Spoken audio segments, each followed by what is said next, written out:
한번 그 단계별로 익히는 빅데이터 인공지능 4차 산업혁명 내용에 대해서 리뷰를 해보도록 하겠습니다. 일단 광문각이라고 하는 곳에서 제가 이제 책을 지었고요.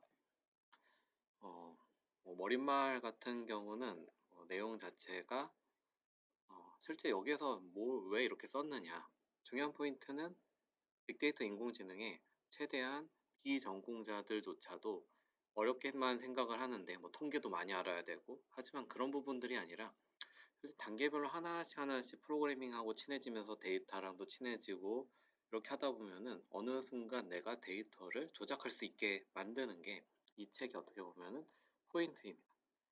그래서 이제 총 1, 2, 3라고 해서 이제 실습 코드도 이제 GitHub라고 해서 여기 사이트에 들어가면은 여기 책에서 다루는 코드들이 이미 다 다운로드를 받을 수가 있습니다. 이미 있기 때문에. 그 다음에 여기 자료실 보면 이 자료실에도 코드뿐만 아니라 여기서 나오는 데이터베이스 이런 부분들도 나오는데, 데이터베이스를 설치할 수 있는 파일들도 여기에 전부 다 있습니다. 유튜브를 통해서도 각각 섹션별로 이제 필요한 내용들은 제가 담아가지고 일단 내용을 전달을 해드리고 있습니다.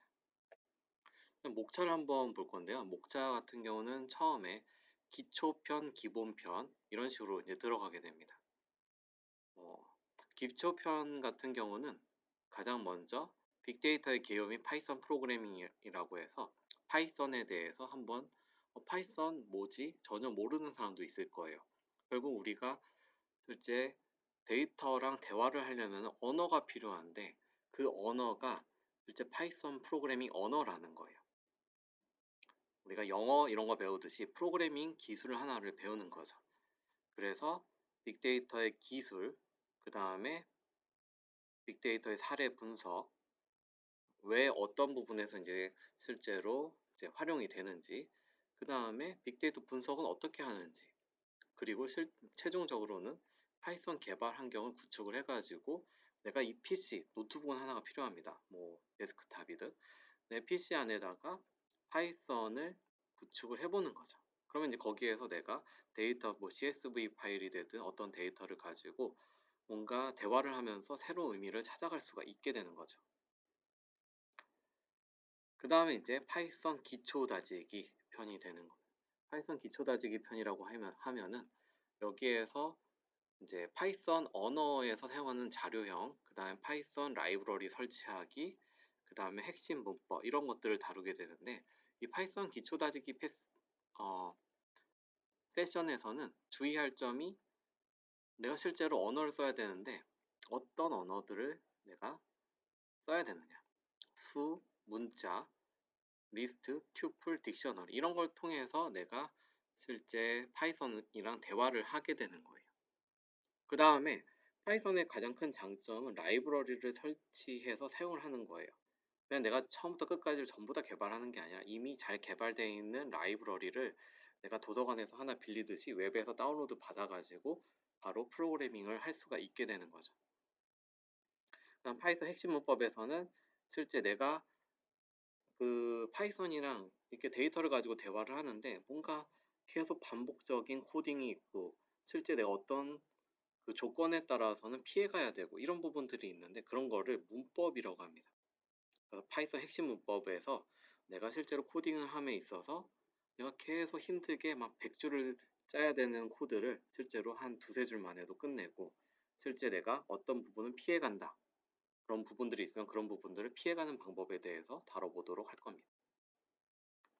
그 다음으로 이제 데이터베이스 이해 및 ETL 실습 이 포인트인데, 데이터베이스라고 하는 거는 우리가 기본적으로 CSV, 엑셀 파일 이런 것들은 조금 미리 알고 있을 거예요. 데이터를 그런 식으로 행과 열이 있는 형태로 다루는 법에 대해서는. 하지만 데이터베이스는 이거를 좀 시스템적으로 이제 누구나 수정 삭제를 동시에 할 수 있는 어떤 하나의 시스템이라고 보면 됩니다. 그래서 A라고 하는 사람, B라고 하는 사람들이 실제 여기 있는 데이터에서 내가 판매량이 10이 됐다라고 하는 거 20으로 업데이트를 했다. 그러면 즉시 B라고 하는 사람은 20으로 업데이트 되어 있는 거를 동시에 하나의 데이터를 바라보게 만드는 어떤 시스템이라고 보시면 돼요. 그래서 이제 데이터베이스를 정확하게 이해를 해야지 실제 우리가 데이터를 다룬다 또는 인공지능을 통해서 데이터에서 새로운 인사이트를 얻는다라고 할 때 이 데이터에 대한 어떤 그 공유하는 방법, 최신 데이터를 같이 보는 방법, 그 다음에 수정 삭제를 같이 하는 방법에 대해서 다루게 됩니다. 외부 연동 데이터 수집 파트에서는 우리가 웹크롤링 활용 데이터 수집 및 공공 데이터 포털 데이터 수집을 다루게 되는데 우리가 이제 데이터에 대해서 조금 이해를 하고 파이썬에 대해서 조금 이해를 했다라고 하면은 우리가 분석한 데이터를 실제 내부 데이터와 외부 데이터로 나누게 됩니다. 내부 데이터라고 하는 건 내가 지금 현재 지금 활용 가능한 데이터, 내부에서 구할 수 있는 데이터고, 외부 데이터라고 하는 거는 실제 현재 있는 데이터 말고 우리가 요즘에 웹에 다양한 정보들이 있고 실제 정부에서도 공공 데이터라고 해서 뭐 미세먼지 데이터, 기상청 데이터 이런 것들을 공유를 해주고 있습니다. 그런 데이터를 추가로 수집할 수 있는 방법을 배우는 거죠. 내가 현재 가지고 있는 데이터만 가지고는 너무 힘들어요. 그때 여러 가지 외부 데이터를 활용을 한다라고 하면은 조금 데이터를 조금 더 풍부하게 좀 분석을 해 나갈 수가 있는 포인트가 있습니다. 그래서 이제 외부 데이터까지 알게 되면은 우리가 이제 데이터는 기본적으로 파일 데이터, 그 다음에 외부 연동 데이터를 다룰 수 있다, 수집을 한다라고 하면은 그 데이터를 이제 처리하는 방법을 다루게 됩니다. 데이터를 불러와서 그냥 저장하는 게 아니라 데이터 불러와서 행도 조회하고 특정 뭐 우리가 데이터를 수집을 하는데 반품된 값이 뭐 마이너스 값으로 들어와 있다. 그럼 이 반품은 일단 제거하자. 0으로 수정하자. 뭔가 수정도 할 수 있어야 된다는 거죠. 그리고 정렬. 내가 이제 보기 좋게 정렬을 해가지고 연주차별로 판매량이 어떻게 돼가고 있다. 정렬도 해야 되고 집계해야 되겠죠. 데이터가 너무 많지만 실제로 남자, 여자 또는 지역별로 평균 판매량이 몇 개가 됐느냐. 이런 부분들에 대해서 어떤 인사이트를 얻어가는 거죠. 그리고 이제 데이터를 여러 가지 데이터를 이제 조인해서 머지하는 방법. 그 다음에 우리가 데이터에 빈값이 있을 때 이 빈값을 어떻게 처리할 것이냐. 이런 부분에 대해서 다루게 되는 거죠. 그래서 이제 데이터 분석 및 데이터 전 처리가 어느 정도 끝나게 되면은 어, 일단 데이터랑 이제 친해진 상태에서 파이썬 라이브러리를 활용을 하는 방법까지도 추가로 배우게 됩니다. 시각화 라이브러리, 그 다음에 하나 더 있어요. 오픈CV 라이브러리라고 하는 게 있는데 우리가 데이터를 어느 정도 다룬다라고 하면은 시각화 라이브러리를 통해서 이 데이터를 또 시각화를 하게 됩니다. 우리가 일반적으로 데이터가 100만 줄이 있으면 이게 데이터가 뭐지? 전혀 잘 파악을 못해요. 하지만 이제 뭐 집계를 하면 이제 조금씩 뭐 지역별로 서울 지역이 더 많이 팔린다 이런 거는 분명히 알아낼 수 있지만 이거를 시각화를 통해 가지고 훨씬 더 쉽게 볼 수 있다는 거죠. 이걸 보통 EDA라고 해서 데이터를 탐색적으로 뭔가 이제 알아보겠다라고 하는 부분인데 EDA를 통해서 그냥 그래프를 그려보면은 판매 실적만 봐도 블랙 프라이데이 때 팍 뛰네. 이거를 실제 행가 열이 있는 데이터로 볼 때는 잘 파악하기 힘들지만 그래프로 보면 훨씬 더 쉽게 접근할 수 있다라는 거죠. 그리고 이제 시본이라고 하는 라이브러리를 통해 가지고 조금 더 통계적인 차트도 같이 바라보게 됩니다. 네, 오픈CV 라이브러리를 통해서는 우리가 기본적으로 이미지를 이제 가지고 기계한테 학습을 시킬 거예요. 근데 우리가 이런 거 있죠. 웃는 표정, 그 다음에 찡그린 표정, 이런 것들이 있다고 생각을 해봐요.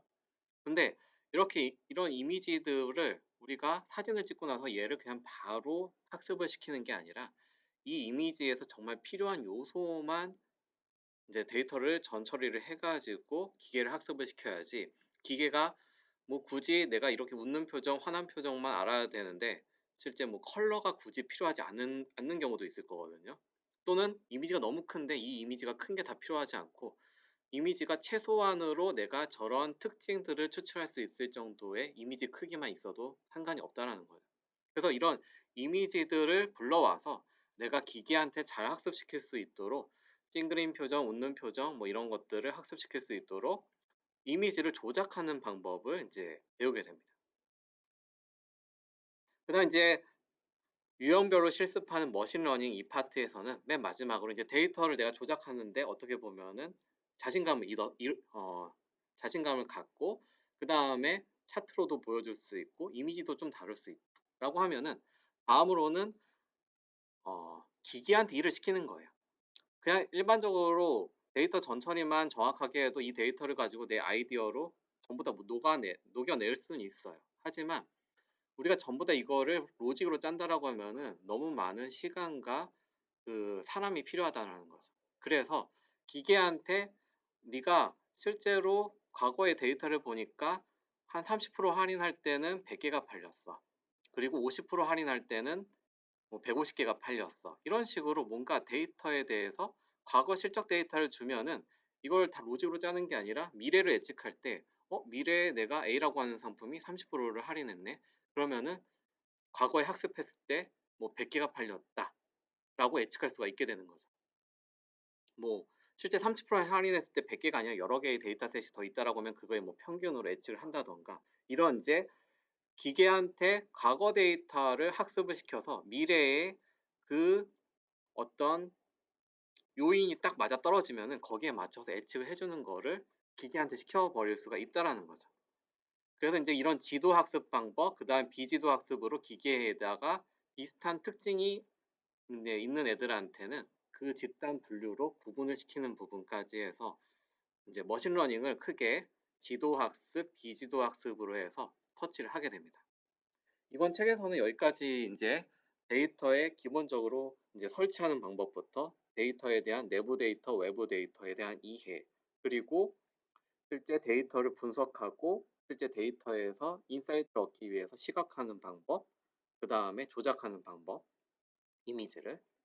그리고 나서 인제 맨 마지막에는 이제 머신러닝을 통해 가지고 쪼끔 더 풍부하게 분석할 수 있는 방법까지를 다루게 됩니다. 제가 뭐 나중에 또 책을 낸다라고 하면 이제 뭐 딥러닝 또는 이제 프로젝트 베이스로 진행을 하겠지만 이번 파트에서는 가장 그래도 많이 알아야 되는 파트를 전부 다 조합을 시켜서 책을 구성을 했습니다. 여기까지가 지금 현재 나온 4차 산업혁명 단계별로 익히는 빅데이터 앤 인공지능 목차에 대한 리뷰였습니다. 네, 감사합니다.